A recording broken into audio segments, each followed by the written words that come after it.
Well, now, Mike, you've been playing with cars your whole life, but I guess it started when you were young as something you and your dad sort of discovered and shared together, right? Yeah, when I was 15, I was drooling over cars, and my dad said, well, if you want a car, you have to build it yourself. So we went and found an old 49 Chevy convertible. It was 1953, so it wasn't all that old. And I spent my whole 15th year building that car, and I had that car through high school. Wow. Now, he played with some cars in the early 50s that were pretty unique, too. Yeah, then he got the bug after that. So he found a 32 Ford Roadster, chop channel and sectioned, with a Hemi in it. And that car he had a long time, and it was in many, many shows. And then how about the 36? He also, in 1961, built a 36 Ford Roadster that was sectioned with a 215 cubic inch Buick in it, which is a rare. The Buick gave my dad for that car. So that motor has never been in any other car other than that 36 Ford. Wow, and you got a 40 Ford that you built, right? Yeah, in 1958, I started on a 40 Ford Coupe, and I still have it. So I've had that car almost 50 years, so it's pretty fun. Well, then, now Great Lakes Motor Works is something you started up when you retired. Started as kind of a passion and turned into a business and then turned back into a passion, which is probably more fun. But it exists for two reasons. It's a place to kind of store and maintain your cars, and a place to bring young people into the hobby and sort of train them up. Tell me about that program. Well, we bring young people in, both high school and college kids, and the idea is to give them an opportunity to see what business is about and give them some life skills as well. They have to come to work on time and keep their shirt tucked in and all those kind of things that we have to do when we're adults. So we give them an opportunity to do that, and as they grow in the company, then we give them more opportunity to do more things. And all-around cars. And all-around cars. That's got to be a lot of fun. Now, over the years, you've had a lot of kids come through this program. Yeah, we've had about 100 kids go through the program in the last 10 years. We have around 6 to 10 at a time, depending on what we're doing and who the kids are. So we do have quite a few kids in the program all the time. Man, that's pretty cool. Well, hey, let's talk about some cars. You pulled out a couple pretty interesting cars today, a couple exotic orphans from the 50s. In the mid-50s, Kaiser, a somewhat stodgy and struggling car company, was looking for an image change. They took their shot with a 1954 Kaiser Darrin, and the story behind this low-production orphan is just as cool as its design. They hired Dutch Darrin to do the design work on this car, and one thing that he always wanted to do was build a car with pocket doors. That was one of the things he always wanted to do. Now, this car is a fiberglass car. Yes, it is. And they built how many of these? 435. Which, well, I'm surprised they built that many, really. Made them in Jackson, Michigan. Is that right? Mm-hmm. Well, this has got the wildest front end I think any car's ever had. I mean, you see this coming, you know it's a Kaiser Darrin. And females in particular just absolutely love this car. I get the same reaction here. Yeah, with this car. Yep. Absolute chick magnet. Yes, right? it is. I wonder if it worked that way in '54. Well, I hope so. Well, they also only came in 4 colors. This being one of them, right? This was the yellow, and then there was a green, a light green called pine green, and then there was a red and a white. And the interior color would have been correct for this? That's correct. Man, yes. I mean that's a neat combination. You almost have this kind of buttercup, almost yellow, and this melon interior. It's pretty wild. And that's a fairly exotic interior for 1954. Yeah, I think it is too, with the rolled and pleated dash and all the stitching. Yes, it's pretty different. And you know, gauging that again looks a little bit Kaiser, but there's a tack there. So they had to have the tacks made for these cars. Yeah. And you know, the other thing that Dutch Darrin did in all his cars was put this dip in, the Darrin dip. He did that in many cars. Carried it through here too. But this car is beautiful and flowing, just like from front to back. I mean, all the way back to these gorgeous taillights. They're just like molded into the design of the body. They're actually like part of the body, aren't they? They really are. I mean, it was an elegant design in this car. It really was. But the design element that's unique here is the pocket door. Open that baby up.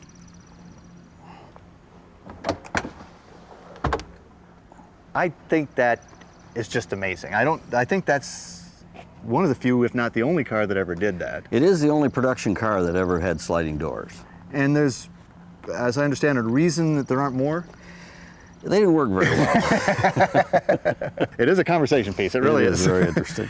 Now these cars were also, I mean, fiberglass body and stuff, but they're actually a little bit rough.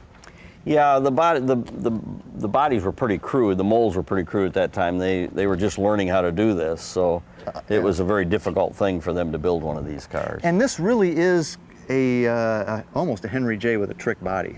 Yeah, it's a modified frame of a Henry J with a bigger motor. It does have overdrive though. Oh, great. Well, let's look at that bigger motor. Okay, so how big is big?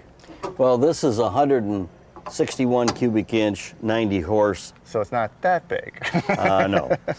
Continental made these engines for Kaiser for this car. They're all the same. They're what's called an F-head engine, one valve up and one valve down. So it's a very unique design engine. Only 90 horse, so it's a pretty small motor. It's a looker, not necessarily a runner. Welcome back to My Classic Car. From Wisconsin to England and on to Italy, the 53 Nash-Healey had traveled the world before it made it to the showroom floor. I couldn't wait to get the scoop from Mike Stowe on this curious collaboration. They were built partially in Kenosha, Wisconsin, and they were shipped as a Nash should be. As a Nash should be. And then they were shipped to England, where Nash-Healey put primarily the front suspension under it. And then it was shipped to Italy, and Pininfarina built the bodies for them. So I mean, this thing had been around the world before it hit the showroom floor almost, Pretty right? much had a lot of miles on it before it ever got to the showroom floor. And that was the thing that showed is that the Corvette was about $3,200. These are about $6,500. Holy cow! I mean, that was an expensive car in '53. So it was a very expensive car. Yeah. Wow! But it, absolutely beautiful car, and one you don't see. Like I say, it didn't make many. The number I always hear is somewhere around 100. It's about right. They think about 102 of these 53 Roadsters were built. And is it a steel body? Steel body, aluminum deck lid, aluminum hood. Wow! And an interior that's kind of Nash and kind of not. Yeah, it is. The gauges, we believe, are probably out of a Nash, although the tachometer must have been custom made. Because Nash didn't put those in anything, right? Yeah. Exactly. The steering wheel certainly is unique. Yeah, and when that gear shift lever is barely there. It's the smallest gear shift lever I think I've ever seen. You don't want to be banging that thing too hard. And the chrome thing under the dash, what? That's the heater. Oh, okay, so just a cover over the heater. Yeah, oh, yeah. Thought it was another tissue dispenser or something. Nash was known for those too. But very European in styling. I mean, all the way back to the back. It's almost Ferrari in some respects. Yes, it is. They must have used some of the same points that Pininfarina did on Ferraris, because it has a lot of the lines of early Ferrari. Yeah, and again, now, two words I wouldn't expect to hear together usually are Nash and Healey. How did that come to be? How did Nash and Healey get together? Well, the story is that Donald Healey and the president of Nash met on an airplane and talked about this possibility. Wow, well, this was at a time where, well, frankly, both Nash and Kaiser were really struggling. And this was maybe to try and save it? Clearly they were. They were both viewed as being old guys' stodgy, cars, stodgy old guys' cars. And they were trying to wake the company up and give it a youth image. Well, this isn't stodgy. No. No. Now, powering this is a Nash engine, right? Yes, it is. It's really Nash underneath. It's Pininfarina on top, and I guess Healey front suspension. Pretty much, that's true. But the Nash engine is a 327? Yes, it's a big motor. Open her up. But that's a 327 six-cylinder, right? Big six-cylinder. That is a big six-cylinder. The Le Mans dual jet fire, huh? They actually race these cars at Le Mans. No kidding. Wow. Now it's got a couple things that are truly Nash. One is the lack of an exhaust manifold. I mean, the pipe bolts right to the block. But now they put these side draft SUs on it, carburetors, and I don't see an intake manifold. There's no intake manifold either, and it is aluminum head, so it's a pretty rare combination for that early. Wow. I mean, it's a very interesting engine, and fits nicely in there. I mean, it's obviously kind of the body built around this whole thing. They certainly did. And with the suspension, does it drive pretty well? It's a very nice driving car. No kidding. And she runs and everything, right? Yep, sure. Well, this is a very nice driving day. So what do you say we take it out for a nice drive? I think that's a great idea. You don't mind if I drive it, do you? Not in the least. Yes. Love Close to her have up. you do Close it. her up. You betcha. Well, this is going to be fun. Oh boy. Nice. Break off. Watch out. Oh man, this road was so inviting. I couldn't wait to see what the 53 Nash-Healey had to offer. Now, how long have you had this car, Mike? I've had this car about 4 years. And where did you find it? In a museum in Owasso. And was it restored or you restored it? It was all done. Wow. This car was done. That's nice. Yep. It makes it easier, no doubt about it. It was exactly the car I was looking for. I gotta believe these are hard to find. If you want one, they're hard to find. Yeah. Yeah, I would think that like taking on a restoration and something like this would be, I mean, you're hunting parts, you're probably mostly creating parts. You really have to create them. You just have to be willing to remanufacture everything. That's what you do. Because so much of this was close to one-off stuff. Finding parts was virtually impossible. We found a lot of people had a lot of knowledge to help us. That was important too.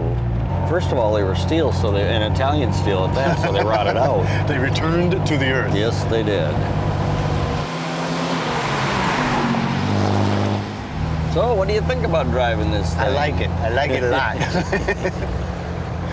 Well, you know, if there weren't so few of them, I'd say, I gotta get me one of these. I just don't think there's enough of them out there. They're pretty hard. It really does drive beautifully, though. This car drives really well. It really does. It's, you wouldn't feel bad just to get in this and drive it. You wouldn't think you were driving a Nash. No, you certainly wouldn't think you're driving a Nash, and you certainly wouldn't think you're driving a 53 car. No. It's a better car than that.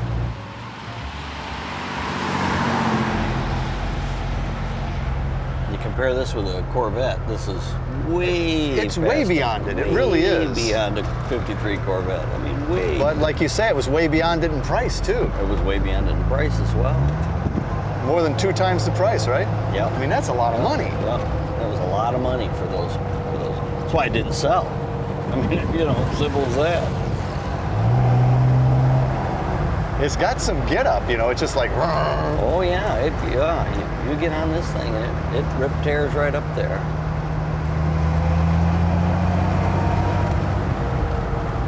I mean, what a fantastic day. I mean, how do you beat this? It's spectacular, yeah. It can't be beat, especially not in a Nash-Healey.